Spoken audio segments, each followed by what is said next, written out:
हाँ तो भाई फाइनली कल के सीएसके वर्सेस आरआर मैच के बाद हम ये कह सकते हैं कि आईपीएल 2025 सीएसके के आईपीएल इतिहास का सबसे वाहियात सीजन रहा, क्योंकि अब कंफर्म हो चुका है कि आईपीएल 2025 के अंत होने पे जो टीम आईपीएल 2025 की पॉइंट्स टेबल पे सबसे बॉटम पे फिनिश करेगी वो कोई और नहीं, वो सीएसके होगी। और बड़े ही दुख के साथ कहना पड़ रहा है कि ऐसा पहली बार हो रहा होगा कि सीएसके पॉइंट्स टेबल पे सबसे नीचे फिनिश करेगी। और सेम टाइम पे ये भी कहना होगा कि हाँ, आईपीएल 2025 सीएसके का सबसे खराब आईपीएल सीजन इसलिए भी रहा है क्योंकि इससे पहले जो सीएसके का सबसे खराब सीजन रहा था वहां सीएसके मात्र 4 मैच जीती थी, लेकिन अभी तक सीएसके इस सीजन में मात्र 3 मैच जीती है। तो कुछ भी करके सीएसके को अपना अगला मैच जीतना ही जीतना होगा, जो मैच असल में आईपीएल 2025 की one of the best team Gujarat Titans के खिलाफ होना है। और अगर सीएसके गलती से वो मैच हार जाती है तो हाँ, ऑफिशियली सीएसके के लिए आईपीएल 2025 सबसे घटिया सीजन साबित हो जाएगा। इससे पहले साल 2022 के सीजन में ऐसा हुआ था जहां सीएसके को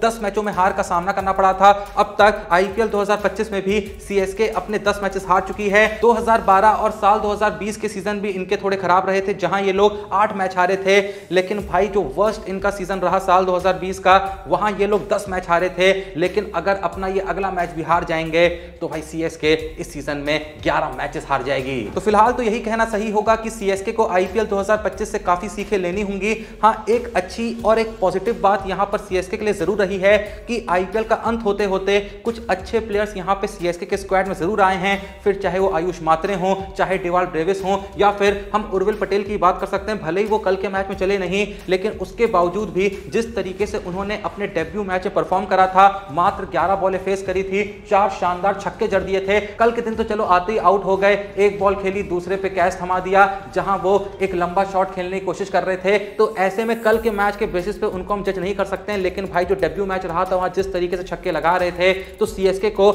यहां पर बस इसी बात की खुशी होगी कि ये लोग जब कम से कम अगले सीजन में जाएंगे तो इनके पास कुछ तो ऐसे प्लेयर्स होंगे जिनके पास एक अच्छा इंटेंट है, जो जाते ही चौके छक्के लगा सकते हैं। वैसे भाई चौके छक्कों से याद आया कि कल के दिन एक बार फिर से आयुष मात्रे और वैभव सूर्यवंशी, जहां वैभव 14 साल के हैं, आयुष मात्रे 17 साल के हैं, एक बार फिर से इन दो बच्चों ने साबित कर दिया है कि भाई अब क्रिकेट जो है ना वो उम्र का मोहताज नहीं रहा है। और इन्हीं दोनों को कल का मैच खत्म होने के बाद एमएस धोनी भी एक एडवाइस देते हुए देखने को मिलते हैं, जहां वो पोस्ट मैच प्रेजेंटेशन के दौरान कहते हैं कि उन्हें कंसिस्टेंसी के लिए कोशिश करनी होगी, लेकिन अगर आप 200 प्लस की स्ट्राइक रेट से खेलने की बात कर रहे हो तो वहां पर कंसिस्टेंसी लाना थोड़ा सा मुश्किल होता है। धोनी ने यंग प्लेयर्स के बारे में यह भी कहा कि उनमें किसी भी स्टेज पर छक्का मारने की एबिलिटी है, जब एक्सपेक्टेशंस बढ़ती हैं तब प्रेशर लेने की जरूरत नहीं है। सीनियर प्लेयर्स और कोचिंग स्टाफ से सीखना चाहिए, गेम को पढ़ने का तरीका भी समझना जरूरी है। ये मेरी एडवाइस होगी उन सभी यंगस्टर्स के लिए जो अच्छा परफॉर्म कर रहे हैं। यानी धोनी बस ये कहना चाह रहे हैं कि आप एक के बाद एक शानदार पारियां खेल रहे हैं तो आपको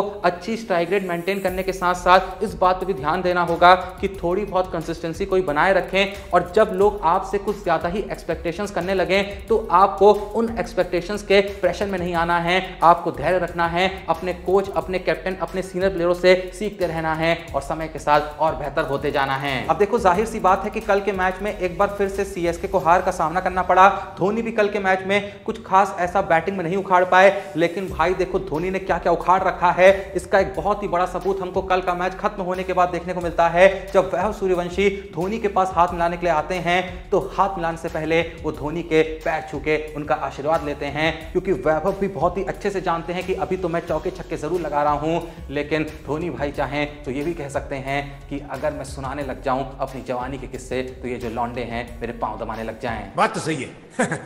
और देखो भाई, यहां पर मैं एक और बहुत ही इंपॉर्टेंट बात कहना चाहूंगा कि लोग भाई कल के मैच के बाद या फिर कहें राजस्थान के बहुत से मैचेस के बाद लोग वैभव सूर्यवंशी की बात तो कर रहे हैं, लेकिन कोई भी भाई यशस्वी जायसवाल की बात कर नहीं रहा है, क्योंकि राजस्थान इस सीजन में कुछ ऐसा खास कर नहीं पाई है। पर भाई यहां पर हमको एक बहुत ही बड़ा क्रेडिट देना होगा यशस्वी जायसवाल को, जिन्होंने भाई राजस्थान के लिए हर मैच में परफॉर्म करा है। हाँ, उनकी पारी उनकी टीम को जिता नहीं पाई है, लेकिन जायसवाल ने अपनी तरफ से जितना हो सकता है भाई हर मैच में डिलीवर करने की कोशिश करी है। है। अगर हम जायसवाल की आईपीएल 2025 में पिछली 9 इनिंग देखें, क्योंकि जायसवाल की जो शुरुआत हुई थी आईपीएल 2025 में कुछ खास नहीं रही थी, शुरुआती 3-4 मैच में काफी फ्लॉप रहे थे, लेकिन उसके बाद अगर इनकी पिछली 9 इनिंग्स पे नजर डालें तो स्कोर है कुछ इस प्रकार: 47 पे 75, 37 पे 51, 52 पे 74, 19 पे 49, 40 पे 70 नॉट आउट, 6 पे 13, 21 में 34, 25 पे 50 और 19 पे 36। यानी पिछली 9 इनिंग में यशस्वी जायसवाल की एवरेज रही है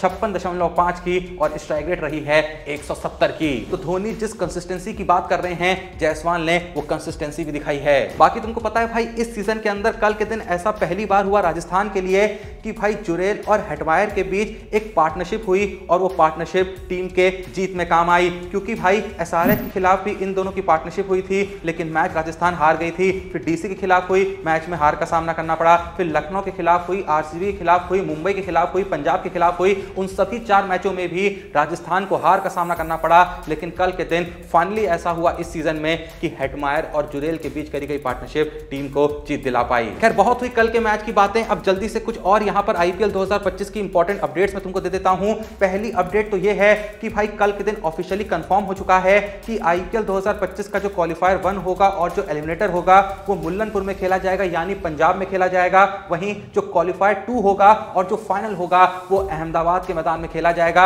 यानी गुजरात टाइटंस के पास यहां पर भाई एक और फायदा है। गुजरात टाइटंस अगर फाइनल में पहुंचती है तो भाई उनको होम ग्राउंड का फायदा मिलेगा, यानी गुजरात एक बार फिर से आईपीएल ट्रॉफी जीत सकती है और अपनी दूसरी आईपीएल ट्रॉफी जीत सकती है। और भाई यहां पर तुमको एक बहुत ही कमाल की बात बताऊं, जो आईपीएल के पिछले 5 सीजन्स खेले गए हैं ना भाई, उन 5 सीजन्स के फाइनल में से जो 3 फाइनल हुए हैं वो अहमदाबाद के मैदान में खेले गए हैं। और भाई जिस वानखेड़े स्टेडियम की इतनी बात होती है, जहां 2011 का ओडीआई वर्ल्ड कप का फाइनल खेला गया था, जहां हर बड़ी टूर्नामेंट जो इंडिया में खेली जाती है उसका फाइनल जहां कराया जाता है वानखेड़े स्टेडियम में, भाई जो 18 साल का इतिहास रहा है आईपीएल का, उन 18 सालों में मात्र एक बार ऐसा हुआ है कि किसी आईपीएल सीजन का फाइनल वानखेड़े स्टेडियम में करा गया था, वरना बाकी 17 सालों में ऐसा एक भी बार नहीं हुआ कि आईपीएल का फाइनल वानखेड़े स्टेडियम में खेला गया हो। इससे आगे बढ़े तो भाई कल के दिन पंजाब किंग्स की ओनर प्रीति जिंटा पहुंची श्री खाटू श्याम जी मंदिर में, जहां उन्होंने थोड़ा सा आशीर्वाद मांगा, क्योंकि भाई उनकी टीम पंजाब जो है साल 2014 के बाद भाई पहली बार प्लेऑफ में पहुंची है और भाई आज तक पंजाब एक भी आईपीएल ट्रॉफी नहीं जीती है। तो ऐसे में पंजाब जहां लाजवाब परफॉर्मेंस दे रही है, तो प्रीति जिंटा बहुत ही शिद्दत के साथ चाहेंगे कि फाइनली उनकी टीम पहली आईपीएल ट्रॉफी अपने नाम करे। एंड अब अगर नजर डालें आज की लास्ट अपडेट पे, तो इस अपडेट को सुनने के बाद भाई आरसीबी फैंस का जो दिल है काफी बुरे तरीके से चकनाचूर हो सकता है, क्योंकि भाई देखो जहां हेजलवुड को लेके सभी आरसीबी फैंस ये प्रार्थना कर रहे हैं, ये उम्मीद लगा रहे हैं कि कम से कम प्लेऑफ से पहले हेजलवुड जो हैं वो आरसीबी के कैंप को ज्वाइन कर लें। हालांकि कल के दिन इन आरसीबी फैंस को एक खुशखबरी जरूर मिलती है, जब क्या देखने को मिलता है कि ब्रिस्बेन से एक फुटेज सामने आती है जहां कुछ ऑस्ट्रेलियन प्लेयर्स जो हैं वो नेट पे प्रैक्टिस कर रहे हैं WTC फाइनल के लिए, और उसी वीडियो में क्या देखने को मिलता है कि हेजलवुड भी नेट पे बॉलिंग कराते हुए दिख रहे हैं। तो ऐसे में कहा जा रहा है कि प्लेऑफ से पहले हेजलवुड जो हैं वो आरसीबी को ज्वाइन कर लेंगे। लेकिन भाई कल के दिन एक और फुटेज यहां पे हेजलवुड की काफी वायरल हो रही थी, जिसमें क्या देखने को मिलता है, जब वो प्रैक्टिस करके बाहर आते हैं तभी एक आरसीबी फैन उनसे हाथ मिलाने को जाता है, लेकिन हेजलवुड जो हैं उस आरसीबी फैन से हाथ मिलाने से मना कर देते हैं, जबकि हेजलवुड खुद आरसीबी के लिए खेलते हैं।